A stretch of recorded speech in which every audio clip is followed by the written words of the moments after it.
it's quite exciting to end with a slide that makes no sugarcoating about fantasies of structural reform will save us all, or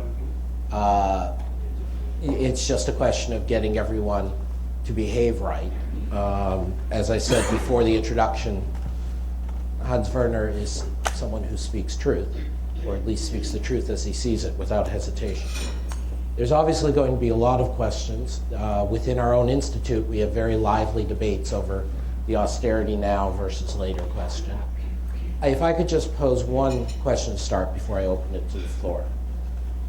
In your last slide, with your three elements that you say probably some combination of them in muddling through, couldn't a fourth element be writing off some of the debt? I mean, there's more, again, like everything else you say, there's moral hazard, there's cost to that, but wouldn't that be one way to sort of get yourselves, reduce the scope of the problem of convergence? So let me just make a more pointed version of that. Let's say we go to something like your model, which is something between the adjustable pegs of Bretton Woods and full union, and there are Cypriots or Greeks coming in and out. Do they then get to at least partially default and say, well, those of you who lent us debt, we get to pay it back in new drachma rather than in euro? Is that another element of the muddling through we should consider? Yes. I did not emphasize this because of the brevity of time, but definitely we have to have debt relief on a large scale for the over-indebted countries of Southern Europe, and maybe we need a big debt conference for the Southern European states where we arrange these things. You know, it's obvious that some countries borrow too much and don't have the competitiveness to repay, and whether you can really depreciate or devalue their price levels sufficiently to have a sufficient current account surplus to repay the debt is really a dubious question. So I do think you're perfectly right. This should be one part of the problem, the solution. And the earlier we do that, the better, because the process of lingering on means that a larger and larger fraction of the titles of the private market are ending up in some governmental institutions, be it the ECB or the ESM, meaning that the taxpayers would have to foot the bill rather than the investors. So the money is lost anyway. That's my opinion. German banks and insurance companies will lose a lot of money in this process, but I think it is better that they lose it than the German taxpayers, to take my country as an example. But definitely it's not only Germany involved here. Definitely it's not only Germany. Just to announce it, we're going to take questions. People near the front, you can catch my eye, and Katie will hand you a microphone. People near the back can go stand at the microphone. As we now do, we'd like the first couple questions to be from our audience members who are not from within the Institute. So I believe Phil was first. Please identify yourself when you ask a question. Hi, I'm Phil Levy with the University of Virginia, Darden School of Business. Very much enjoyed your presentation. Your point's very well taken, that there are no easy answers. I was hoping, I think this is along the same lines of what Adam was asking, to get you to elaborate on the option of the temporary exits, which is something of a novel proposal. And in particular, one often hears discussion of the enormous transaction costs that go along with sort of moving in and out of having a currency, sort of creating a drachma again, and things. In what way, what sort of a time frame are you imagining when you describe this for the round trip? And in what way is this superior to simply having, say, a drachma that then gets pegged to the euro?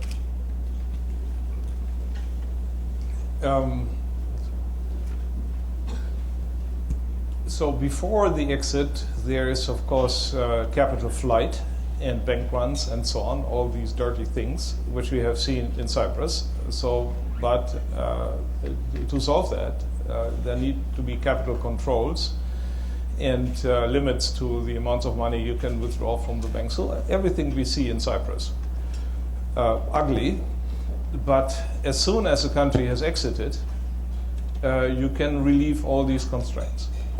from one day to the next it's no longer necessary. So take Cyprus. If Cyprus exited now, what would happen? Nothing would happen. We could abolish all these controls and constraints. And if you prepare it secretly, then you can even shorten the period during which you do it. One problem is banknote printing. My solution would be here to postpone that and allow the country to use the euros in the future. So you could overnight, say, change all the accounts, all credit contracts, all wage contracts, all price tags, whichever euro sign become the same numbers, are the same numbers in the future, but with a drachma sign. Yeah? That could happen overnight. But the problem is the banknote printing. Well, is it a problem? I would say give the Greek the banknotes, which they have, and let them print the drachmas gradually thereafter. The prices would be quoted in drachma. You can calculate at the market exchange rate how many euros that are. So the euros can be used for everyday transactions. And when they print the drachma will gradually crowd out the euros, because the euros will be used to buy goods in the rest of the eurozone. So the stock of money balances of banknotes is a gift to the Greek population. Fine. It's not very big relative to what we have given. It's all peanuts. Yeah, indeed. And I think for smaller countries this is a solution. In Greece in particular, I'm honestly thinking that we are not doing good to the Greek people by encouraging them to stay in. It is some interest of some rich families or what, I don't understand, but it's not to the benefit of the ordinary people. 60% youth unemployment is a catastrophe. I mean, how far do we want to stretch this catastrophe until something reasonable happens? I don't think the path which Europe chooses here is reasonable. It's irresponsible to the peoples in these countries. And an exit and a devaluation would quickly make them competitive. Compare Greece with Turkey. Now, I gave you the Goldman Sachs numbers, which are model-based calculations. But it's even more extreme if you look at the OECD purchasing power parity. Greece is 60% more expensive than Turkey. How can that be? It's the same temples, the same water, the same food, and you charge 60% higher prices. Impossible. So, by that token, they would have to come down by 39% to be on the Turkish price level. It's unavoidable, and doing that inside the Eurozone requires austerity to an extent that you destroy the society. That's what we have learned since Keynes. Keynes had this piece about the economic consequences of Mr. Churchill when one would return to the gold standard. He predicted that there would be a mass unemployment and a disaster. And in the case of the southern European countries, this disaster has another dimension because they are even more rigid and objecting against price and wage cuts because they are over-indebted. The people have borrowed so much. That was the reason for this inflation. And now they have to do their debt service. How can you cut the wages and prices in half, say, in order to make them competitive? You drive them into bankruptcy. So austerity doesn't work. But the other possibility, inflating the core, doesn't work either. It violates the mandate of the ECB. So the solution set is empty. That's my point. Yeah, I've got three names. 1 second. Just, I want to point out two things quickly. First, particularly with our friends from the German embassy here, I hope that the Institute is doing something of a service here in the sense that a lot of the German economic debate tends to get caricatured, and to have as distinguished a Bavarian free market economist as Hans-Werner come and speak about the tragedy of youth unemployment in Southern Europe and speak about the lessons from Keynes in full passion, I think is a very important corrective to a lot of the stereotypes about the German economic debate. So I very much appreciate that. I am going to exercise the chair's prerogative just very quickly, one follow-up question on Phil. So let's say we go to this, for all the reasons you said, we go to this system, and you're right, Cyprus now, maybe it doesn't make much difference, you give them the cash, the currency. But what is the market impact once you announce that a country can choose to exit? How does one cope with the idea that perhaps a Greece, perhaps a Spain, perhaps a Portugal then comes under market attack in anticipation of the fact they might exit? Is there I mean, again, I'm not saying you're saying there's great options, but if we were going to go down this road, how would you think about dealing with that? Yeah, well, that's the big risk, which of course everyone sees. If there is such a risk, you need capital controls. We have had a period after the war, a long period in Germany and in other countries with capital controls. It's an ugly world, but it's not the end of the world. And that I don't think is logically on the same level as destroying societies. I'm completely adverse against that part of the public discourse about these difficulties, which places a financial crisis logically on the same level as a society crisis, where you destroy societies through austerity programs. That is not the same. And also we have a further risk by going on like that. We risk the stability of the still sound countries of Europe, because this inefficiency absorbs a lot of resources, builds up huge debt positions, and actually we open up fire channels from the banking sector and the southern European countries to the northern countries, which will have their own problems for demographic reasons. I find this much, much more difficult and dangerous for the future than a financial crisis. Okay. We have Yuri, and then the gentleman next to him, and then the first from the internal over there. Yeah, Uri Dadush of Carnegie Endowment. First of all, thank you for an excellent presentation with which the diagnosis I agree completely. But I wonder whether you're not a little too pessimistic in the conclusion, and particularly on the capacities of these economies to adjust in the various ways that they must adjust. The fact that domestic demand is so far down will force a reorientation of activity towards the export sector. You are seeing some adjustment in in unit labor costs in all of these economies, actually with the exception of Italy. For some reason you came to a different conclusion.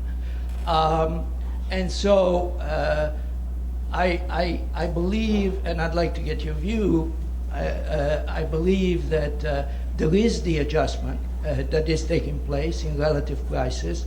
It's very slow, it's terrible, but it is happening. And I also wanted to know whether, in fact, in Germany, I read about, I don't follow Germany closely, that there are significant increases in wages, a departure from previous behavior. So maybe a little too pessimistic on the conclusion. And particularly, by the way, Ireland, had an extra year or two. So maybe in an extra year or two, we get more in the other countries. Okay, to the gentleman next to you, but first, Hans-Werner. I do see that something is going on. The governments make their efforts really to improve the situation. Portugal gives good signs of strong efforts of the government. Whether it will be enough or not is another question.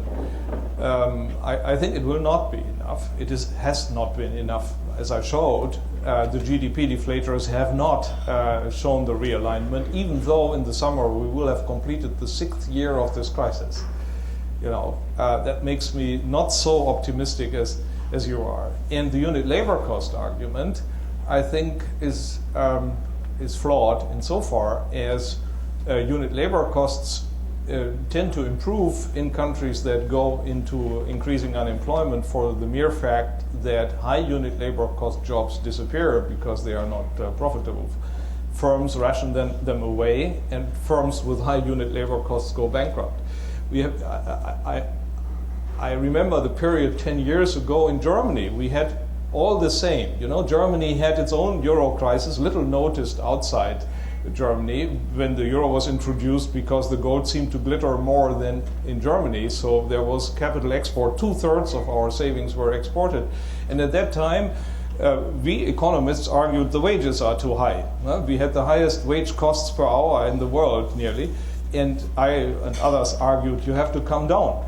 And the union said, no, it's not necessary. The unit labor costs are improving already. But they were improving only by wiping out the jobs with the high unit labor costs. It was a statistical artifact. And this is the problem with people who look at unit labor costs. So unit labor cost reductions in themselves is not enough. What we need is price reductions as a result of that. All the reforms in Southern Europe, including wage reducing reforms, including productivity increases and so on, have to reduce the price level. If they don't succeed in doing that, they do not bring about the real devaluation which is necessary to reduce the structural current account deficits. Yeah? You cannot avoid this conclusion. The public debate often talks about 1,000 things that could happen in these countries as if they are additive. They are not additive. They all have in the end to result in lower prices. If they don't, they are useless. They don't achieve their goal. And that is the difficulty. So unit labor cost is a good indicator. Possibly, if they go down, then the prices will go down. But if they don't, it doesn't help very much. Great, thank you. I'm going to go to the back microphone. I apologize to the gentleman at the mic. I had recognized Juan was behind you first. If we could have him first, he just had to get to the mic. And then I'll be sure you get in next. I apologize. Thank you. Juan Carlos Martinez Oliva, visiting the Peterson Institute.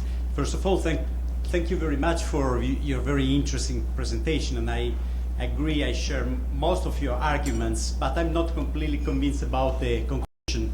In particular, you rule out the possibility that the core could be inflated or the periphery deflated as a pure scenario. I'm personally convinced that something in between might exist, and like sharing the burden of the adjustment between the core and the periphery. And I'd like to know your opinion about this. Thank you.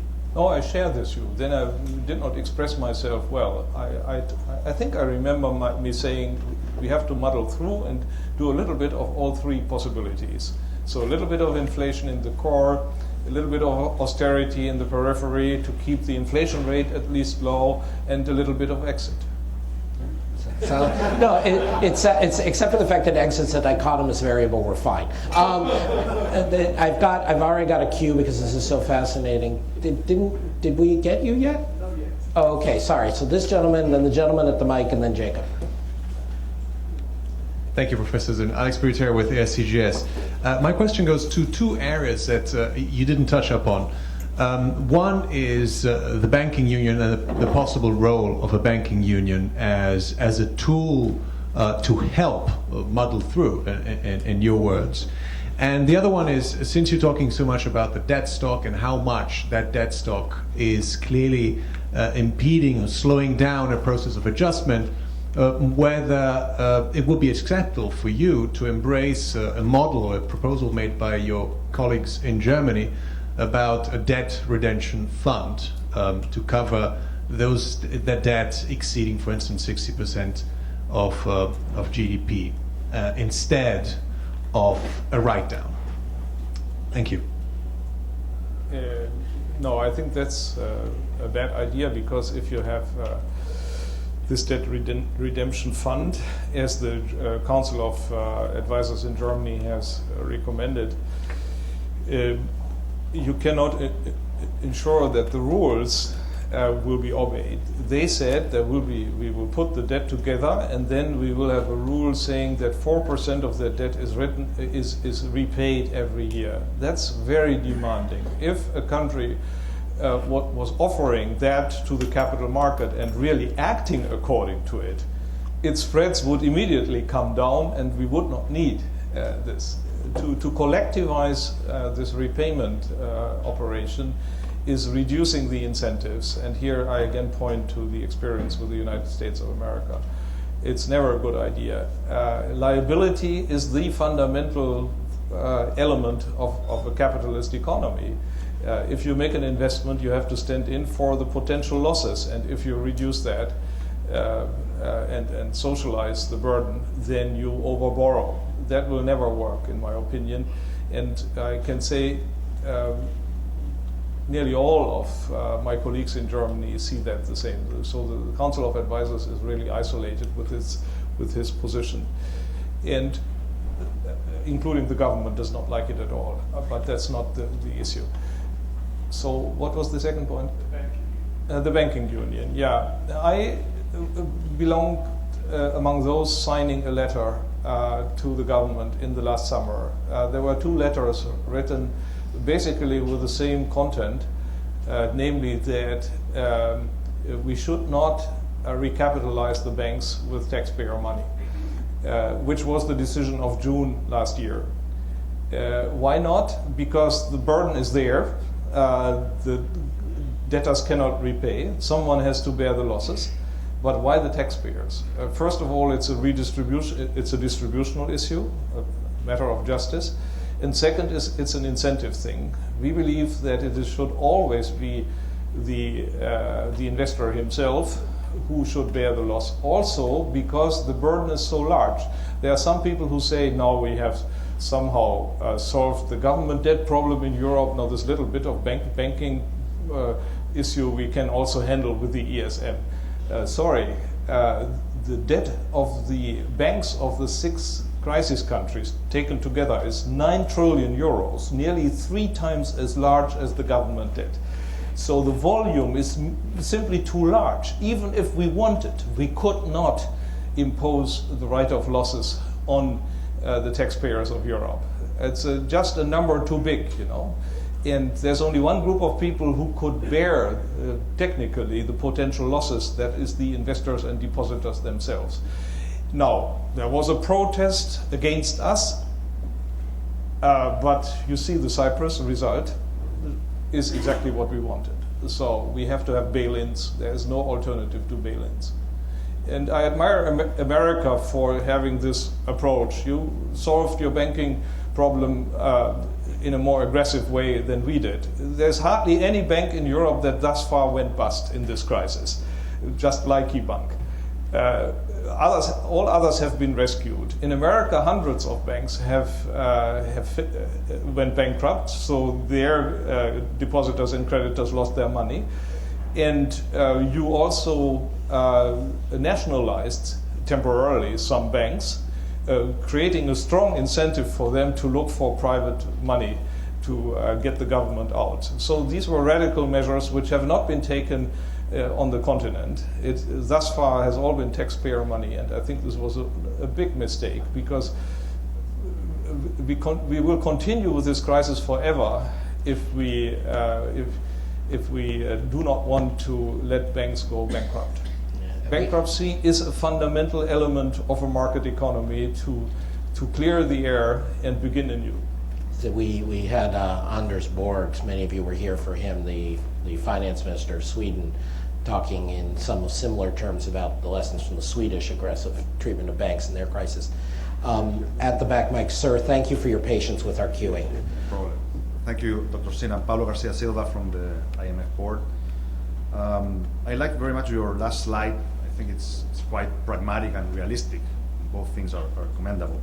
I have 2 comments about that. The first one, following this idea that we will be muddling through, or Europe will be muddling through, couldn't we think that the actions of the ECB over the past few years have precisely been under that muddling through and trying to choose a difficult compromise between difficult choices? Because what would have been the alternative to building up these target 2 balances?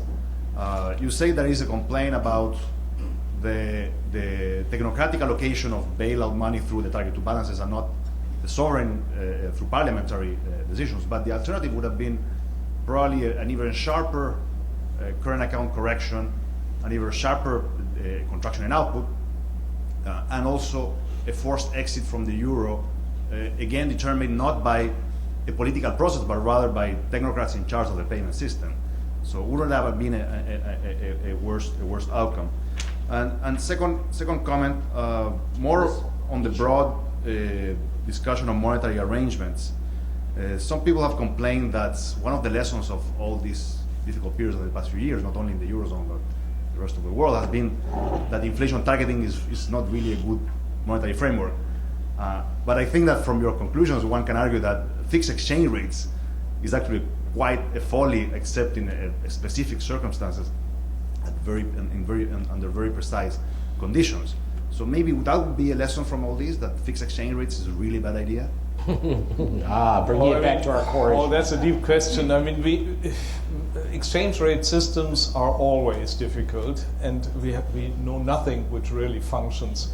I remember when I was a student, one was saying, the teachers were saying, oh, this damn Bretton Woods system is not functioning, we have to go to flexible exchange rates, and then the exchange rates will adjust gradually according to differential inflation rates and so on. Was not true. The dollar value collapsed to 1/2, and then it doubled again, and you were switching on export industries for a decade, and then you were shutting them down. It was a terrible thing. So I'm not an advocate of flexible exchange rates. But as the euro shows, and as the Bretton Woods system shows, the other systems also do not really function easily. We just have a problem here, which has no good solution. But I believe in the European case, as I explained, something between Bretton Woods and the dollar would be good. Because we can't have the dollar, we can have the dollars, the euro can become the dollar at one stage in history when we create a common state in Europe, which I actually advocate, creating the United States of Europe. Because if you have a currency, you need lots of transfers in space. But these transfers are sort of insurance payments between the regions and the peoples, but they require the insurance contract. And the insurance contract is the creation of a nation. We have not done that. To the contrary, we have signed the Maastricht Treaty, which explicitly, with Article 125, excludes all such mutual help. So, and since we have excluded that, we either have to make a big leap towards the United States of Europe or make the Eurozone more flexible. This thing which we currently have obviously does not function. Now I forgot your first question. No, I think we're okay. We're down to 10 minutes left. I've got Jacob, Fred, and Bill, and I'd like to get in all their questions at once, please, or their comments, and then Hans-Werner will be capable of responding to all, I'm sure. Sure. First question. Please identify yourself. Yeah, Jacob Kierkegaard here from the Peterson Institute. I want to come back to this distinction you made between the German savers and the German taxpayers, which I think is obviously a very pertinent one, not least after the event of Cyprus. But then I also think that I do want to note that I actually disagree quite strongly with your interpretation of the Target 2 imbalances, because it seems to me that they are in fact just a mechanistic accounting response to some of the actions that the ECB took, namely to provide liquidity for the peripheral banking system as they lost market access. But who benefited from that? I mean, the reality is that if they had not done so, then these banks would have, bailed in its creditors, which means they would have imposed losses on the banks, particularly, as you mentioned in your presentation, in France and Germany. So the real beneficiaries here are, in fact, the French and German banks, because they were able to shift their private liabilities they were paid back by public money. So what the German government did in order to avoid that scenario and save the German saver was also saving the German taxpayer, was to have the monetary authorities do that. So the real entities that were bailed out by the Target 2 imbalances were in fact the German, first and foremost German and French banks. I would wonder what your comments would be. I'm sure you have. This is perfectly in line with what I said. This is correct what you say. But the question is, why should the taxpayer bail out the banks? I repeat it, and you cited me this way. It was the German taxpayer bailing out German banks. It was the French taxpayer bailing out French banks. That's what we had. And why should we do that? I think this policy was not correct. It was correct at the immediate crisis at the time of Lehman. So I think the ECB did the right thing then. But what my problem is that it continues with these emergency measures year after year after year. We cannot always have the imminent crisis which calls for such extraordinary measures. any useful payment system needs a securitization of the balances that build up. You need a settlement system. America has a settlement system. It has always, I repeat myself, it has always been gold. If one bank carries out a payment for another bank, it gives this other bank a credit. That is a credit. And it has to hand over something real for it if there is not a countervailing transaction in the other direction, and that used to be gold. In the Bretton Woods system, there were such balances between the countries of Western Europe. For example, France and Britain had balance of payment deficits. They bought, say, German goods with their own currency. So the pounds and the franc were arriving in Germany at the Bundesbank, and then the Bundesbank had the right to convert them into dollars or gold. And since the actual exchange rate at the time was below the parity at which this conversion was possible or was foreseen, France and Britain preferred to pay gold. I mean, nothing is.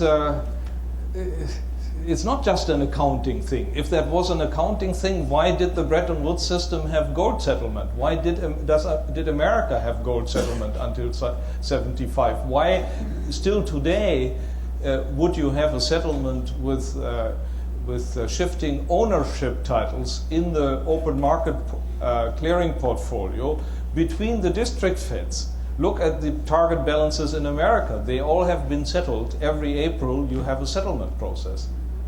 You can't say this is just an accounting item. I will withhold. I will restrain myself. Fred and Bill, if you could each make your comments or questions, please. That's Fred Bergston from the Peterson Institute. Fred Bergston. I'm a big supporter of the role of exchange rates in the adjustment process, but I was surprised at how much emphasis you put on it. If I heard you right, you said your preferred solution: have the countries who have lost so much competitiveness drop out of the euro, devalue to regain price competitiveness, and then maybe even come back in at the new exchange rate. But would that really be a solution either? The countries devalue, but do they sustain the competitiveness gains from the devaluation? So isn't there an option 5, which I was surprised you didn't mention at all, which is structural reform? When you talked about Germany's internal devaluation, the Hartz reforms had something to do with that. Isn't structural reform both a possible way out, albeit it takes quite a while, but at a minimum, one part of a multi-part solution of the type you mentioned? And I was just curious that you didn't refer to that at all. Do you totally dismiss that? Or do you put it under the heading of austerity? Or is there something else that we ought to know about your view on that? Hans-Werner, before you respond, please let Bill ask his, because we're really coming to a hard stop shortly. My problem is that I see this as a totally different paradigm of the problem, which is the sudden realization that industrial countries can default, and it's shock to the markets on sovereign spreads, risk spreads. Those have come down because there is a sense that Italy, Spain are not going to default on their sovereign debt. So I'm shocked to hear you recommend, it sounded like you were recommending, that there be haircuts on the sovereign debt of the southern countries. If that's not the case, I hope you'll clarify that.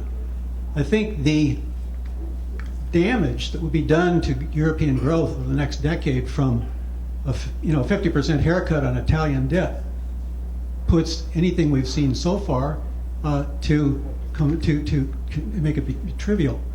So I don't see this as a foreign exchange problem.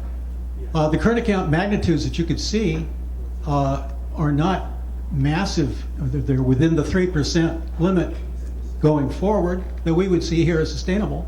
And I've seen this all along as a multiple equilibrium problem on the interest rate paid and the government debt, and that the key thing is to ensure a steady progression back to 100% debt ratio, which you do have in the most realistic cases for Italy, for Ireland, for Portugal, coming down, for Spain converging, coming up. So under that kind of a scenario, it seems to me you are on a path to working through this, and I would suggest it's important not to seize defeat from the jaws of victory. Yeah, what you say is not really contradicting what I said. Do you remember I said Italy is not the problem? Italy, and I showed that, Italy needs only a little realignment, so they can have that by having a lower rate of inflation than the rest of the Eurozone for a couple of years they are out. I don't see that the Italian debt has to be subjected to haircuts. I did not mean that, and I did not say that. I focused on Greece when I spoke of potential exits. And ultimately, of course, it's a question of the country itself. No one else can make the decision of how to solve the problem except the government of that country. So either they go through austerity and lower inflation to gradually improve their competitiveness, or they don't.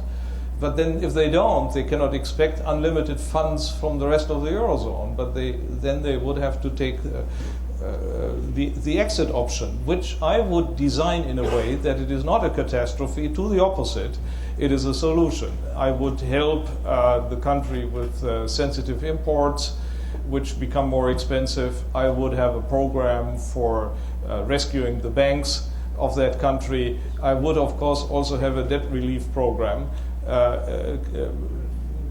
really to reset and restart the country. The catastrophe is there already. What we are doing is the catastrophe. I simply do not buy the view that things are improving. They are not. I showed you the graphs. And you can believe and dream, that things are improving, but they are not.